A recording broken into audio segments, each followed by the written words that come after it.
Now, everywhere you turn on YouTube, it seems like people are talking about vinyl plank flooring. So we're gonna be installing vinyl plank flooring directly over the disgusting old ceramic tile in my entry hallway, see if it lives up to the hype. And during this install, I'm gonna show you the process for scribing the vinyl plank to fit perfectly against a very odd shaped brick wall. This could be used to go against any odd shaped surface, so that's gonna be really cool. Let's dive into it. Since we're going directly over the old flooring, there is a minimal prep work, but there are a few holes and cracks in the tile. To address that, we just gotta use some of this floor patch to fill in those holes. It's pretty simple. You just throw a little primer down, and then this stuff is pre-mixed. So you just spread it on into the hole, let it dry 4 hours, and we're ready for the next step. So one more thing we need to do to prep, we're just gonna go ahead and take this baseboard off. If your baseboard's only on the wall where you're starting on, you can just tuck your board right under it. But because we're gonna be finishing on the wall with the baseboard, we're gonna take the baseboard off, being very careful to preserve it because we're gonna put it right back when we're done. Ooh, got a chunk, but that's okay. Next up, we installed a moisture barrier. And note this is a moisture barrier only, not an underlayment, because the floret vinyl plank we're using actually has the underlayment built in. Now, installing the moisture barrier, super easy. You just roll it out, tape it down. We're almost ready to start laying plank, but we got one more thing to do. And I don't know, is it laying plank, laying vinyl? Laying vinyl, that kind of sounds cooler. Laying plank, yeah. Grow up, get your mind out of the gutter. So what we want to do is open up at least a few boxes of the florid and start organizing them by color, shape, and pattern. That way we can just grab from different piles that are organized by shade and make sure that we have variation in the color as we lay down the flooring. We don't have to go searching through boxes to find pieces. So taking a few minutes right now to do this will ensure that we have good results as far as the variation between our floorboards. So right now we're figuring out the layout of the rows. So what we're gonna do is actually start by just installing these 3 rows together, floating in the middle. We're not worrying about exactly where they're going because we're actually gonna push them against the wall later. We'll explain how that works. For now, we just need to know that we have 3 rows in the middle and we're gonna have 2 partial pieces on either end. And future voiceover Mike is jumping in here because of one very important thing I forgot to mention. The reason we're gonna install the first few rows in the middle of the hallway and not against the wall is because in the particular layout of this room, it makes sense to start against the brick wall, but the brick wall is super wavy. So installing the first row straight against it would be virtually impossible. So here's the trick to getting the first row straight when you're just floating it in the middle of a room. First, I take a scrap piece of flooring and I hot glue it to the floor at one end of the first board. I did have to cut through the moisture barrier, but that's gonna be easy to patch later. Then I'm gonna take a second scrap piece of flooring at the other end and hot glue it to the tile to bridge the gap between the first and the second piece. And then we grab the second one on the other side and we're just kind of creating a sandwich to make sure these 2 boards are lining up. And now you can see all these joints are perfect. We know we've got 2 perfectly straight floating boards. Most of the time, the instructions will tell you to just install the whole row first, then start the second row. Don't have a flat wall or even have a dry wall that kind of flexes when you push against it, so it makes it hard to line things up properly. I kind of like to install the first 2 rows together. I find that just kind of helps make sure the 2 rows are lined up. Let me just show you and you'll see what we're talking about. Slide it close, drop it down, put our spacers in, use our tapping block, and just make sure that stuff just drops in really nice and easy. So now we've got this locked in and we can install our piece that bridges here. And we're just gonna slide it down, lock it in on that joint until it locks in place. After taking my time to get those first few pieces nice and straight, it was a simple matter of rinse and repeat. Working our way down the hallway to finish those first 2 rows. As we get to the end of that first row, we need to cut a piece to length, and it's probably a good time to mention how we're gonna cut the vinyl plank. The floret flooring I'm using has a super thick wear layer, double what most vinyl plank has. And because of that, they recommend using a circular saw or a miter saw. I'm using a miter saw here. And we get to that last piece in the row, there's obviously no room for a tapping block because the wall is blocking it. So you gotta use a pull bar to knock that last piece in. There we go. We got 2 rows locked in place. If you had a big room here, you could just go and fly across the room. We only really get to fly for 1 more row, but let's sit back and enjoy the one really easy row that we get to do in this hallway.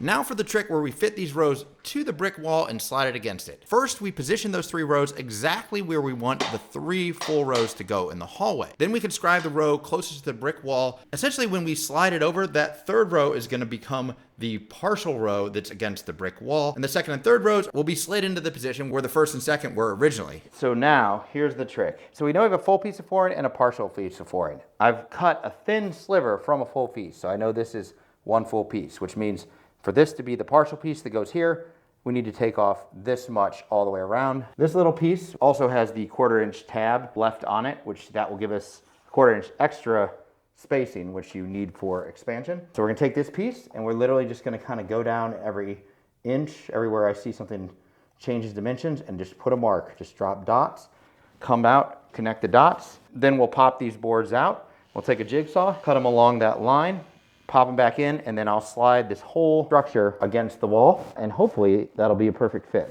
One more thing before sliding the planks against the wall, I had to come back with electrical tape to patch up the places where I'd cut the moisture barrier to make sure it was watertight. Then it was time for the moment of truth, sliding against the brick wall and seeing if all that work resulted in a proper fit against the brick wall. Well, gosh darn it, I think it worked. It looks pretty good. I mean, it follows real closely the contours. Yeah.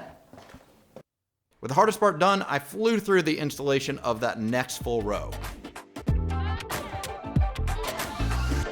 For the last row here, we have another partial row. In case it's not perfectly parallel to those boards, we're gonna use the same process we used when we scribed the other wall, except instead of like 100 points or 150 points per board, we're just gonna have 2. Draw a line, rip it down on the table saw. Well, it's late at night and I forgot to hit record, so just pretend I haven't already cut this and that I'm... There, cut on the table saw. All right, let's go put it in. And you'll notice I wasn't able to remove the stair skirt here. No big deal though. First, I used my oscillating tool and a piece of the vinyl plank as a guide so I could trim the stair skirt at the perfect height for the vinyl plank to slide right underneath it. With the way the Floret vinyl plank is installed, it was easy enough to slide it under the stair skirt. And for those of you following the renovation closely, you'll notice those stairs are new. I'm very excited about those and have a video coming out on them soon. But back to the present, with that first piece done, we could fly through the rest of the flooring in the hallway.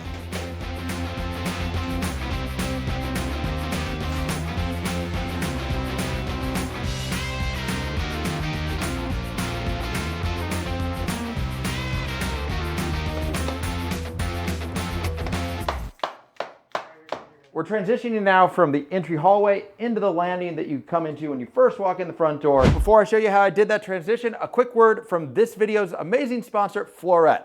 Floret is the brand of vinyl flooring that I chose to go with for this install. So I considered a bunch of different brands of vinyl flooring, and I'm gonna show you quickly the reasons that I chose Floret over those others. First up, the wear layer. Having a thick wear layer is super important because this is the layer that you walk on. The thicker it is, the more durable it's gonna be. Depending on the line you go with, you'll have a 20 to 40 mil wear layer versus the industry standard of only 7 mil. The Modin LVP has a ton of different color options. I personally went with the Soho Signature Plank, which is 9 inches wide and has a 40 mil wear layer. Floret's Modin Luxury Vinyl Plank also has a built-in underlayment that eliminates the need for any other underlayment, simplifying the install. And they use IXPE underlayment. This is a closed cell foam that is the best underlayment available. I looked at other brands which had a thin foam and cork underlayment, but the IXPE underlayment has better water resistance, better noise isolation, and better insulation properties than the cork or cheaper foam. I also want to go into a bit more detail about the Floret install system. They use a tongue and groove system that is a bit different than some of the click lock systems you might have seen with other vinyl plank flooring.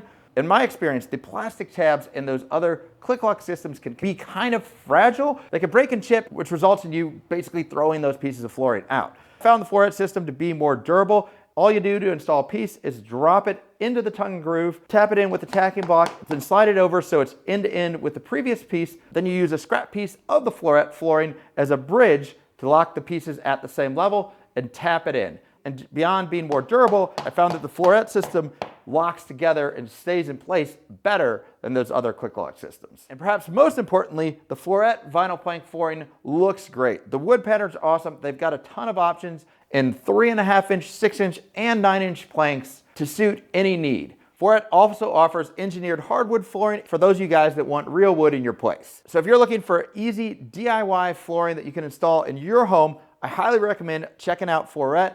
I've got an affiliate link in the description, and when you use the code MODUSTRIALFLORET at checkout, you'll get 50% off your sample kit. When you follow that link, not only will you be getting some high quality, affordable, easy to install flooring, but you'll also be supporting the channel and the content that you enjoy here. For that, I thank you in advance. Thanks to Foret for sponsoring this video, and now let's get back to the install. Transitioning now from the entry hallway into the landing that you come into when you first walk in the front door. Now we could have continued to run the flooring the same direction this way, but I generally like to have the flooring run the long direction of the room, which here is going to be this way. So we're going to transition directions of the flooring. And to transition direction, we're just going to use this simple little T transition. We're going to install that later though, after we install the flooring in the landing area. There is one tricky part, which is going to be getting the baseboards underneath the existing trim and the casing around the door. To Scribe the vinyl plank against the wall with the door jamb, I basically used the same process I did against the brick wall, except with much fewer points, and I moved the points about a ½ inch off where I measured them so the vinyl plank would actually tuck under the door jamb and not up against it. Then I used a combination of my table saw and jigsaw to cut out the stair step patterns that I'd scribed. Of course, you don't need the table saw for this, it just made it a little quicker.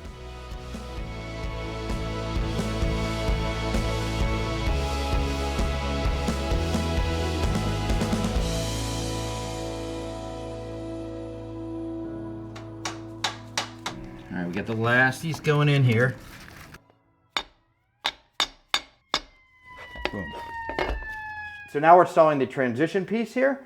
It's just a T-molding. It has a little track that we're gonna drop down in the slot. And we need to have an 1¼ inch gap between the two floors. I intentionally left the gap a little bit small because you can always cut some away. You can't put it back when you're done. So what we've done now is we're just gonna cut this floor right here back so we have our 1¼ gap, then we can drop this in. Sand this strip just so that there's a nice surface for it to adhere to.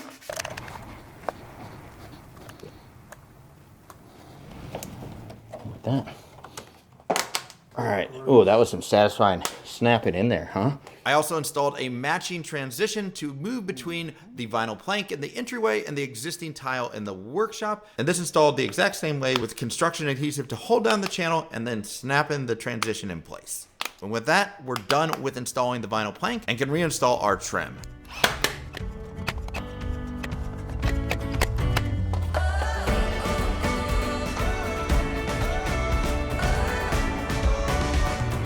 So is vinyl plank flooring worth the hype? I think so. It's a very cool product. It looks great. And obviously there's no one type of flooring that's gonna be the best for every situation. I've got hardwood flooring upstairs, but in this entryway where we're tracking back and forth between the workshop and the stairs all the time, vinyl plank is a great solution and it's so easy to install. We did the flooring in both rooms in about 2 days, and that's while we were taking the time to film it as well. And for those of you following the renovation, of course, this is one of the final 3 videos before we get to the final tour. I just got to do a little painting, as you guys probably noticed in this hallway, and decorate the place. In fact, I already got a rug for this hallway, so you'll definitely want to subscribe and bell to check out that full reveal tour.